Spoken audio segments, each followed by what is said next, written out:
یہ سوال ہی نہیں کہ ہم میلاد مناتے ہیں، یہ بتائیے کہ میلاد کیوں نہ منائیں؟ آپ کوئی ایویڈنس ہے ان قرآن کے اندر منع ہے؟ جواب آتا نہیں۔ احادیث مبارکہ میں منع ہے؟ جواب آتا نہیں۔ کیا صحابہ کرام رضوان اللہ تعالی علیہ مجمعین نے منع کیا؟ جواب آتا نہیں۔ بڑی عجیب غریب بات ہے کہ آپ منع کرتے۔ اچھا جناب یہ دیکھیے کہ میں بڑے سادہ الفاظ میں بتانا چاہوں گا کہ اسلام کیا ہے۔ اسلام 4 چیزوں پہ مشتمل ہے۔ حضور نے جو فرمایا وہ اسلام ہے، حضور نے جو کیا وہ اسلام ہے، اور حضور نے جس سے منع کر دیا وہ اسلام ہے، اور حضور نے جس سے منع نہیں کیا وہ بھی اسلام ہے۔ لہٰذا اگر کوئی آج کسی چیز کو منع کرتا ہے، اس کا مطلب یہ ہے کہ وہ اسلام کے منہ میں اپنی بات ڈال رہا ہے۔ اب نہ اللہ سے بھول ہوئی نہ رسول سے بھول ہوئی، قیامت تک کی ساری ناجائز چیزوں کو قرآن مجید اور احادیث نبویہ میں بڑے بڑے بورڈ لگا دیے گئے کہ these are the prohibited thing, یہ حرام ہے، یہ حرام ہے، یہ حرام ہے، بڑے بڑے بورڈ لگا دیجیے۔ اور دیکھیں طریقہ اور اصول بھی یہی ہے کہ ہر جائز چیز کا نہیں بتایا جاتا۔ مثال کے طور پر اگر آپ کو کہیں جانا ہے تو آپ نے کبھی زندگی میں بورڈ نہیں دیکھا ہوگا کہ الاؤ ہے ادھر آ جائیے، نہیں، یہ کہیں نہیں لکھا ہوگا۔ ناٹ الاؤڈ ہوگا وہاں ضرور لکھا، جہاں ناٹ الاؤڈ ہوگا، پروہیبٹڈ ایریا ہوگا، وہاں پر بورڈ لگا ہوگا کہ یہاں داخلہ منع ہے۔ لہٰذا قرآن و احادیث میں بھی بڑے بڑے بورڈ لگا دیے، یہ حرام، یہ حرام، یہ حرام۔ اور مجھے کہنے دیے ڈاکٹر صاحب، اللہ کا نبی بنیادی طور پر ہر جائز کام کروانے نہیں آتا، بالکل نہیں۔ دراصل اللہ کا نبی ہر ناجائز کام سے روکنے کے لیے آتا ہے۔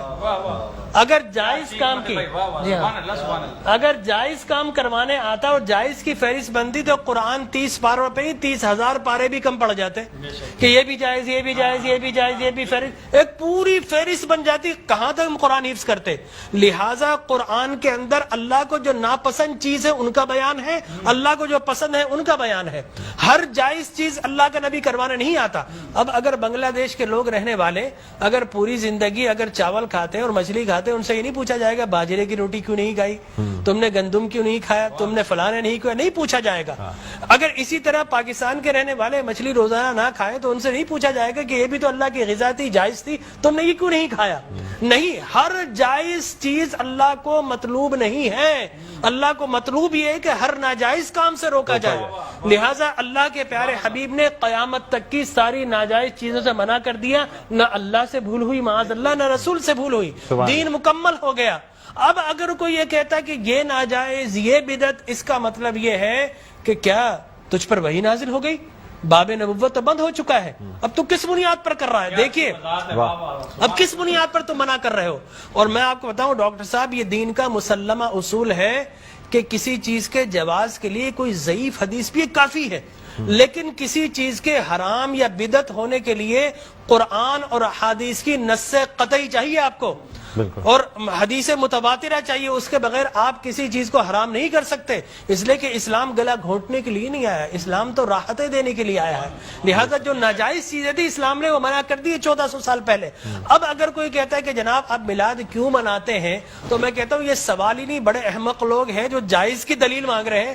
ارے بھائی دلیل تو ناجائز کی ہوتی ہے، لہذا آپ ناجائز کی دلیل دیجئے کہ قرآن میں منع کیا کہ احادیث میں، بلکہ اب میں یہ کہتا ہوں اس بات کے بعد آپ قرآن پڑھیے، اللہ تبارک و تعالی نے 5 نبیوں کا میلاد قرآن میں بیان کیا ہے۔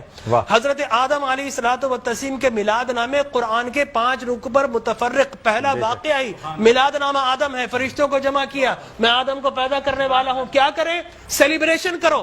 آدم کی ولادت کا موقع، نفخت فیہ من روحی فقعوا لہ ساجدین، جیسے ہی میں یہ آنکھ کھول دے، یہ پیدائش ہو جائے، ولادت ہو جائے، تو تمہیں کیا کرنا ہے؟ اس کو سجدہ کرنا ہے۔ اللہ تبارک و تعالیٰ فرماتا ہے کل مجمعون الا ابلیس، سارے فرشتوں نے سیلیبریٹ کیا، آدم کو سجدہ کیا سوائے ابلیس کے۔ تو معلوم یہ ہوا کہ جس نے میلاد منایا اللہ نے اسے نورانی قرار دے دیا، اور جس نے انکار کیا اللہ نے اسے شیطانی قرار دے دیا۔ سبحان اللہ سبحان اللہ۔ لہٰذا اسی طرح میں 2 منٹ بس، اسی طریقے سے سورہ قصص میں حضرت موسیٰ علیہ الصلوۃ والتسلیم کی میلاد نامہ اللہ نے 28 ابتدائی آیات میں بیان کیا. اور حضرت یحییٰ علیہ الصلوۃ والتسلیم کا میلاد نامہ سورہ مریم میں کیا سلام علیہ یوم ولدا، سلام ہو یحییٰ پر کس دن؟ جس دن وہ پیدا ہوئے. لہذا نبی پیدا ہو رہا تو اللہ سلام بھیج رہا ہے. اور پھر حضرت عیسیٰ فرماتے والسلام علیک یوم ولدت ویوم اموت ویوم ابعث حیا، سلام ہو مجھ پر جس دن میں پیدا ہوا. سرکار نے فرمایا. اور پھر اللہ تبارک و تعالی نے ووالدین وما ولد کہہ کر حضور کے میلاد کو بیان کیا.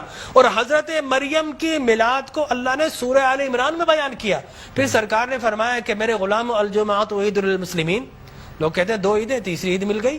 حضرت عمر بن خطاب سے پوچھا کہ یہ الیوم اکملت لکم دینکم، یہ آیت ہمارے نبی پر نازل ہوتی تو ہم 2 عیدیں مناتے، ہم تو بطور عید مناتے. حضرت عمر نے حضرت ابن عباس دونوں سے احادیث فرمایا میاں تم ایک عید کی بات کر تو ہماری تو 2 3 عیدیں تھی اس دن. وہ یوم عرفہ تھا مسلمانوں کی عید کے دن، وہ جمعۃ المبارک تھا مسلمانوں کی عید کے دن، وہ تکمیل دین کا دن تھا، وہ مسلمانوں کی عید کا دن ہے. لہٰذا یہاں پر تو پہلی، دوسری، تیسری، چوتھی، 5ویں نہ جانے کتنی عیدیں. اور صحیح مسلم کی حدیث مبارک رسول اللہ نے 5 عیدیں بیان فرما دی. ایام تشریق، یوم نحر، اس کو سرکار نے عید قرار دیا. لہٰذا معلوم یہ ہوا کہ سرکار دو عالم. اور پھر میں عرض کر رہا تھا کہ آدم پیدا ہوئے، فرمایا الجمعۃ عید للمسلمین، جمعہ مسلمانوں کی عید کا دن. فرمایا رسول اللہ کیوں؟ فرمایا فیہ خلق آدم، اس لیے کہ اس دن تمہارے باپ آدم پیدا ہوئے. معلوم ہو آدم پیدا ہو تو عید کا دن، اور جس دن فخر بنی آدم پیدا ہو ہزاروں عیدوں کا عید. یہ عید بھی ہے اور یقینی طور پر جشن بھی ہے. دیکھیے حضرت عیسیٰ ابن مریم علیہ الصلوۃ والتسلیم پیدا ہوتے نا، اللہ تبارک و تعالی حضرت مریم کے پاس پینے کے لیے کچھ نہیں تھا. اللہ فرماتا وَحُزِّ إِلَيْكِ بِجِذْعِ النَّخْلَةِ تُسَاقِطْ عَلَيْكِ رُطَبًا جَنِيًّا، اے مریم گھبرا مت، اللہ کے میرا نبی آنے والا، اس کی ولادت ہونے والی ہے. یہ سوکھا ہوا درخت ہے، اس کو ہاتھ تو لگا. حضرت مریم جیسے ہی ہاتھ لگاتی ہیں اللہ تبارک و تعالی میلاد عیسیٰ کی خوشی میں اس کو ہرا بھرا کر دیتا ہے اور پانی جاری و ساری کر دیتا ہے. تو اللہ تبرک بھی دیتا ہے، اللہ تبارک و تعالی اسے سیلیبریٹ بھی کرتا ہے. تو یقینی طور پر میلاد النبی صلی اللہ علیہ وسلم کے اگر جواز کی آپ بات کریں گے صبح ہو جائے گی. میں قرآن سے بھی بیان کرتا رہوں گا، میں احادیث نبویہ سے بھی بیان کرتا رہوں، لیکن ناجائز کی ایک دلیل اگر کوئی ہمیں دینا چاہے تو ہم موجود ہیں میٹرو ٹی وی پر، کوئی ایک دلیل ہمیں دے دے. لوگ کہتے ہیں بدعت بدعت، یہ بدعت. او بھائی بدعت، ہر نیا کام بدعت نہیں ہوتا، ہر نیا عقیدہ بدعت ہوتا ہے. لہذا وہ سمجھے ہی نہیں، ہر نیا کام بدعت نہیں ہے. میں آپ کو ثابت کر دوں ہر نیا عقیدہ بدعت ہے. لیکن آپ شیطان نے جب جو جس چیز پہ انسان کا ہے وہ قائم ہے، ہر نیا کام، اگر ہر نیا کام بدعت ہوتا، خوشی منانا، عید منانا، اس میں تو کوئی ایسی بات انوویشن ہے اسلام کے اندر. آپ یہ دیکھیں نا حضور اکرم صلی اللہ علیہ وسلم کی وفات شریف کے بعد قرآن مجید جمع کیا بدعت، پھر اس کے بعد تراویح بدعت. وہ بخاری کے ہذہ نعمت البدع، حضرت عمر بن خطاب کے الفاظ ہے کتنی پیاری بدعت ہے کہ میں نے تراویح شروع فرما دی. تو مقصد وہ کہ بدعت اچھی بھی ہوتی ہے. صحابہ کرام بدعت حسنہ بھی ہے، بدعت مذمومہ بھی ہے. اور مذمومہ بدعت کیا؟ اچھی چیز کو مٹا دینا. اور بدعت حسنہ کیا ہے؟ کسی اچھی کام کا جاری کرنا. فرمایا من سن سنتا حسنتا فلہ اجرھا واجر من عمل بها الى یوم القیامہ، جو کسی اچھی سنت، اچھے کام کو جاری کرتا ہے اس کے بعد قیامت تک اگر لوگ اس کام کو جاری رکھیں تو اس بگنر کو اللہ تبارک و تعالی اجر و ثواب عطا فرماتا ہے. ہماری ٹرانسمیشن